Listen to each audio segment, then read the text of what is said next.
Assalamualaikum warahmatullahi wabarakatuh. Perkenalkan, saya Zid Anjar Khalifah dengan NIM 12207193014 dari kelas MPI 4A. Video ini saya buat untuk memenuhi tugas ujian tengah semester mata kuliah Etika Manajemen Kewirausahaan dengan dosen pengampu Ibu Indah Komsia MPD. Selamat menyaksikan.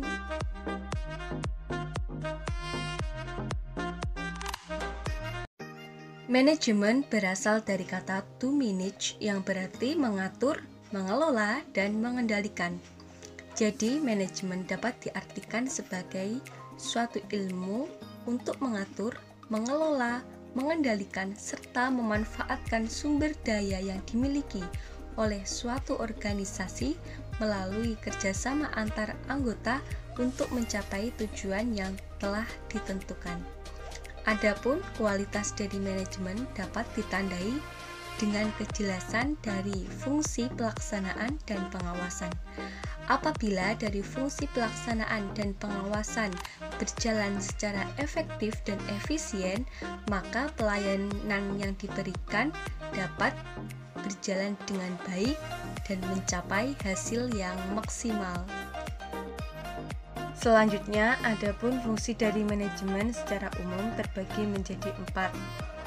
Yang pertama, plan atau perencanaan, yaitu suatu proses mendefinisikan tujuan organisasi dan menentukan strategi untuk mencapai tujuan tersebut.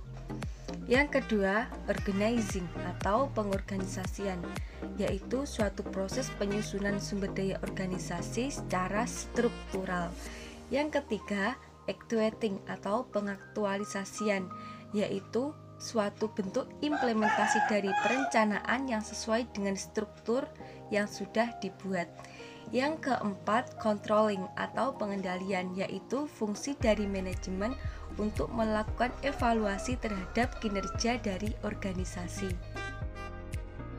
Selanjutnya, selain mempunyai fungsi secara umum, manajemen juga mempunyai fungsi secara khusus. Ada beberapa fungsi khusus manajemen. Di antaranya, yang pertama, manajemen sebagai ilmu, yaitu manajemen merupakan suatu disiplin ilmu yang dapat dipelajari dan diajarkan kepada orang lain. Yang kedua, manajemen sebagai seni. Di dalam manajemen, seorang pemimpin harus mampu mengkolaborasikan sifat-sifat kepemimpinan yang mana hal itu membutuhkan seni untuk melakukan hal tersebut. Yang ketiga, manajemen merupakan sebuah proses, yaitu manajemen merupakan suatu proses yang dinamis dan khas untuk mampu mengintegrasikan antara ilmu dan seni untuk mempengaruhi dan menggerakkan orang lain.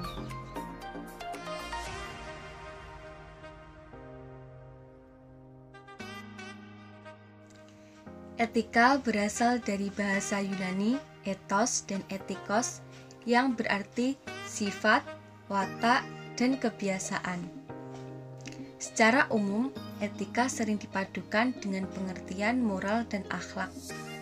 Jadi, pengertian etika adalah ilmu yang mempelajari baik buruknya suatu hal yang berkaitan dengan nilai-nilai, aturan, norma, dan tata cara hidup yang baik yang diwariskan dari satu orang ke orang lain atau dari generasi satu ke generasi selanjutnya. Adapun fungsi, tujuan, dan manfaat etika secara umum yaitu untuk menciptakan moral yang baik di kehidupan manusia. Etika yang baik akan mencerminkan perilaku yang baik, sedangkan etika yang buruk akan mencerminkan perilaku yang buruk. Selanjutnya, pengertian kode etik. Secara umum, pengertian kode etik adalah nilai-nilai atau norma yang secara tegas tertulis untuk mengatur hal-hal yang baik dan benar yang menjadi pedoman hidup manusia dalam bertindak dan bertingkah laku.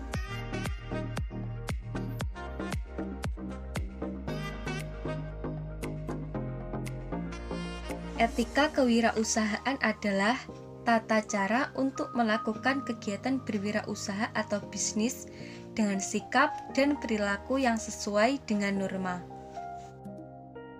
Di dalam kehidupan sehari-hari, etika merupakan wujud kesopanan yang harus dijunjung dalam kehidupan bermasyarakat.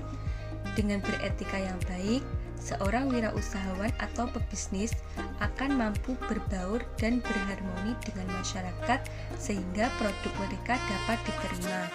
Adapun sifat-sifat atau etika yang baik antara lain jujur, konsisten, tanggung jawab, loyalitas, peduli, dan sebagainya.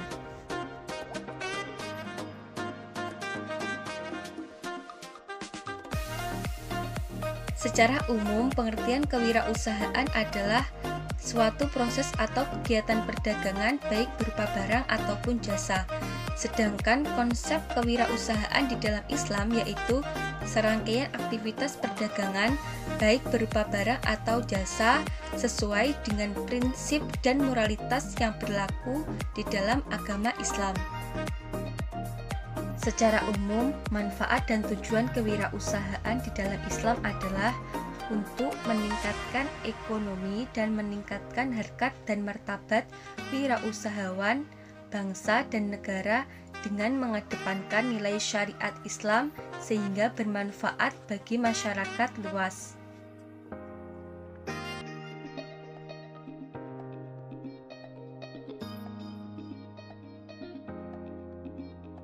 Sifat-sifat dan karakteristik wirausaha sukses. Yang pertama, memiliki motivasi yang tinggi. Motivasi adalah suatu dorongan atau hasrat untuk melakukan suatu hal tertentu guna mencapai tujuan yang diinginkan. Yang kedua, selalu berpikir optimis. Seorang wirausahawan harus selalu berpikir optimis dan terus maju guna memanfaatkan peluang yang ada. Yang ketiga, berpikir kreatif, yaitu seorang wirausaha harus memiliki pemikiran yang baru dan berbeda. Yang keempat, berperilaku inovatif.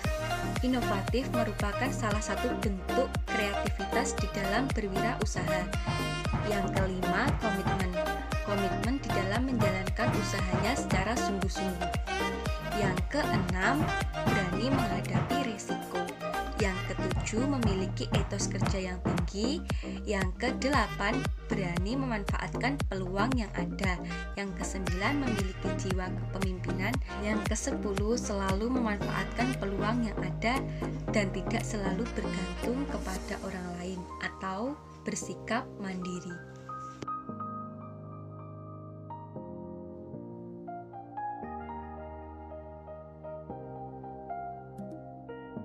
Peluang adalah kesempatan yang harus diambil dan dimanfaatkan oleh wirausahawan untuk mendapatkan keuntungan. Adapun etika yang secara umum harus dimiliki oleh wirausahawan di dalam menemukan peluang antara lain: yang pertama, memiliki tingkah laku dan perilaku yang sesuai dengan norma yang berlaku di masyarakat.